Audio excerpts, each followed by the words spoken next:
want to do, I just walked into the barn.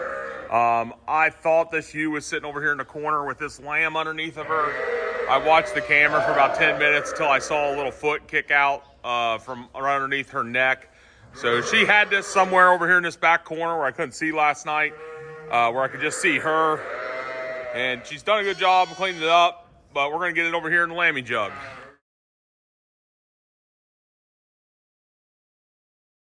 So this lamb gets underneath of her, but I don't see any tail movement, and I haven't been able to get her stripped yet. So what I want to start off doing is I need to get in there and clip that lamb's navel, give it some paste, get a quick weight on it. It's pretty dry, but it's going to get really cold over the next few days. So I want to go ahead and put a heating jug in here for it. I got her some fresh straw down. She's already eaten. Both these ewes have. I haven't been able, like I said, to strip her for milk yet. I need to get in there and try some more. If not, we'll probably bring out a bottle of colostrum for this lamb, because he seems very energetic and like he'd be willing to eat it.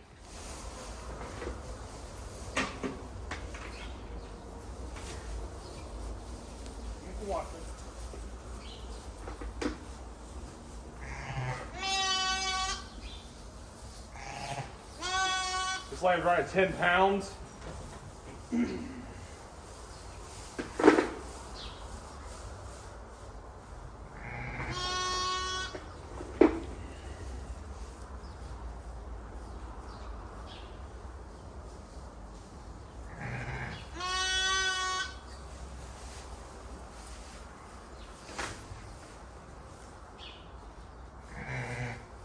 Hey.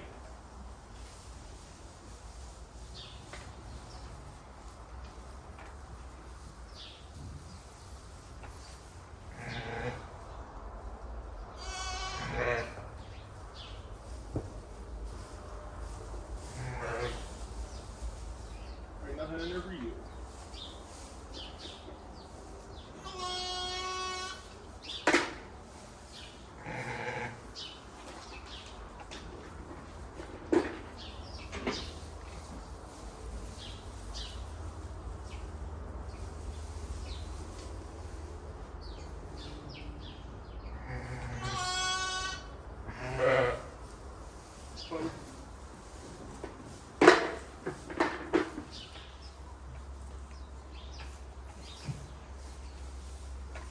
Calm down, girl. Calm down.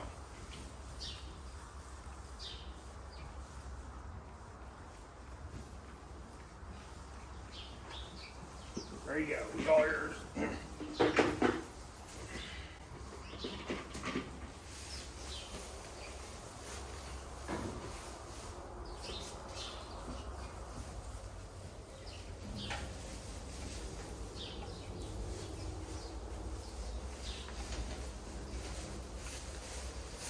Whoa.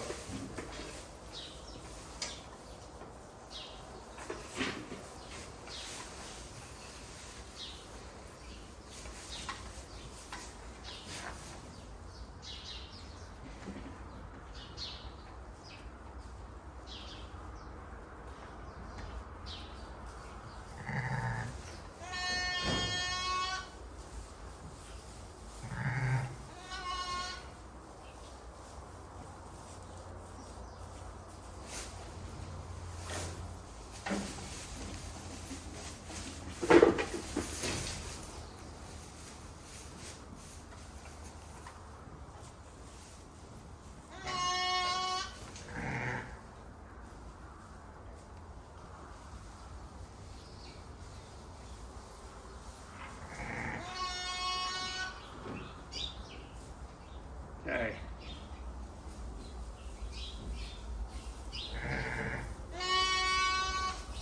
Okay.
So it's a 10-pound ram lamb. She didn't like me messing with it when I was clipping its navel. He's very dried off. I'm not really sure when she's had this. She's being extremely quiet. She's not making any racket. Like I said, the only way I saw that this lamb had been born was I was watching her because I noticed that she was sitting off on her side by herself, basically trying to see if she was in labor or not. And I saw a leg move out from underneath of her neck. So, you know, I got out here as soon as I could right after that. Got him moved over here. He's up moving around, but he's making noise like he's hungry. I ended up trying to strip her. On her right side, I couldn't get anything to flow. I do feel an udder there. On her left side, though, I was able to get some milk to come out, but it wasn't thick like colostrum. It was more watery, I guess you'd say, more like a standard milk for her, or basically just like some dribble. So I'm wondering a couple things. Did the lamb already get on her and get some milk this morning before I got out here? Has her milk just not come in yet? And that's just the start of it because, you know, her udder wasn't engorged like that first ewe was. Her udder isn't as big as some of these ewes walking around out here in the pen right now waiting to have their lambs. So maybe her milk hasn't just come in yet. Or the third possibility, there's more, but the third could be, did one of these other ewe lambs out here or other ewes rob her milk while she was laying down there having this lamb, and did she let them?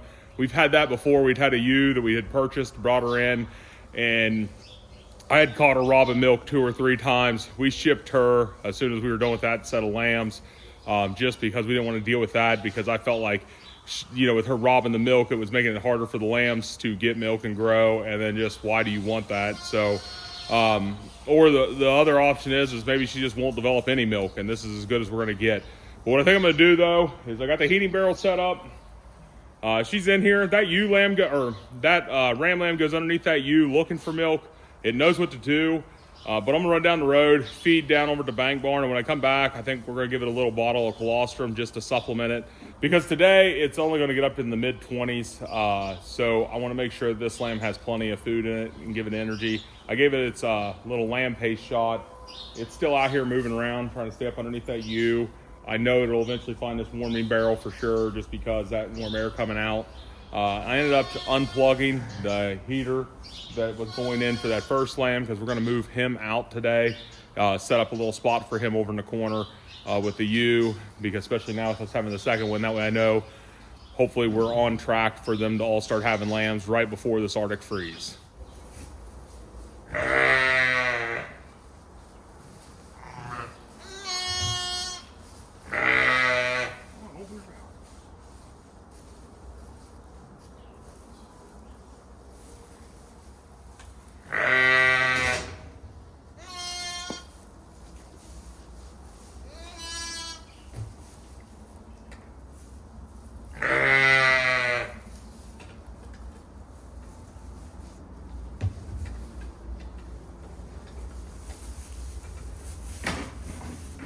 I get it. You don't like me in here.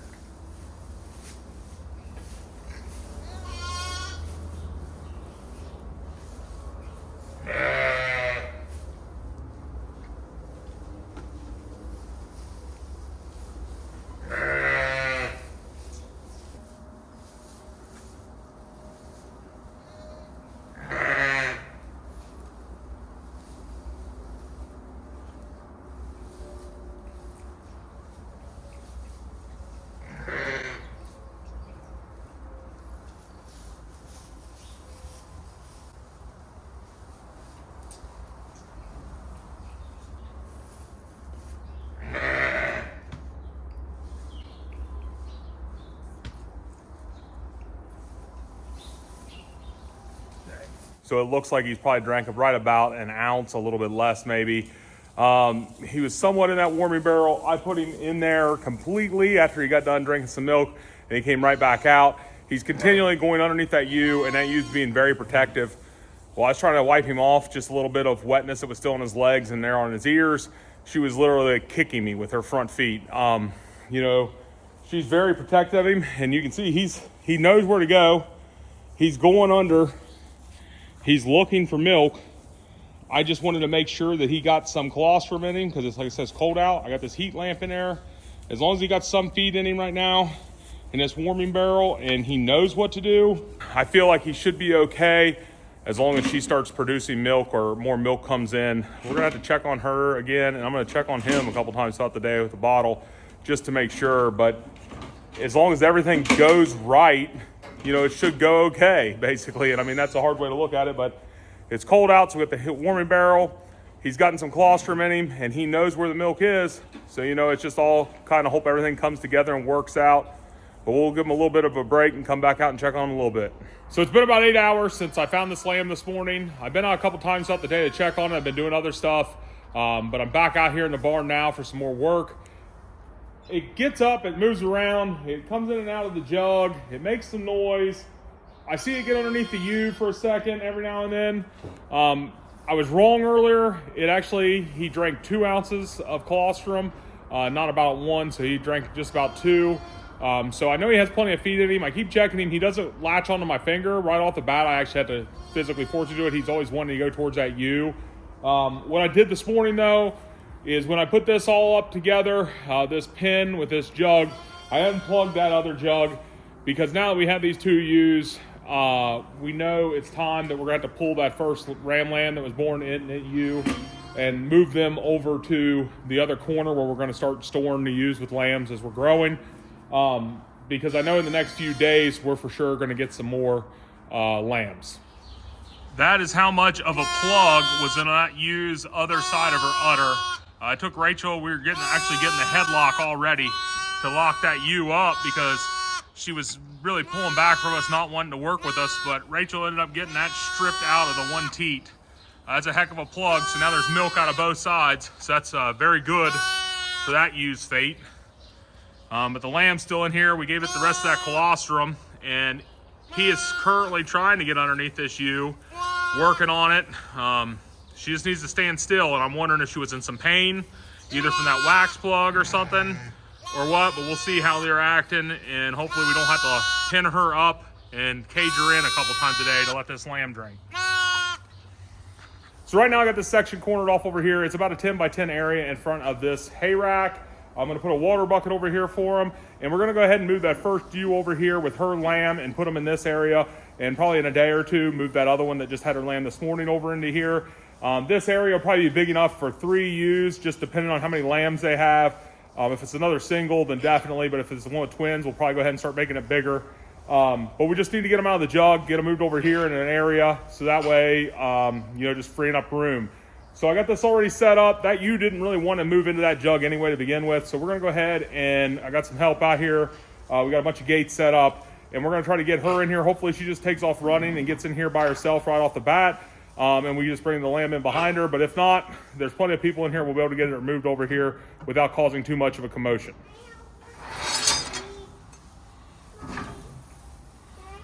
Don't go anywhere yet. She already went. Nope. Stay right there. She already came at you a minute ago.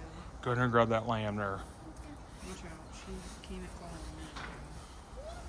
Come here, little guy. You can't stay in there forever. Stay right here. You stay in There, grab the baby. Okay. You are so heavy. You are so heavy. Okay, get her. Set her down. Okay, now back up. All right, got everybody moved.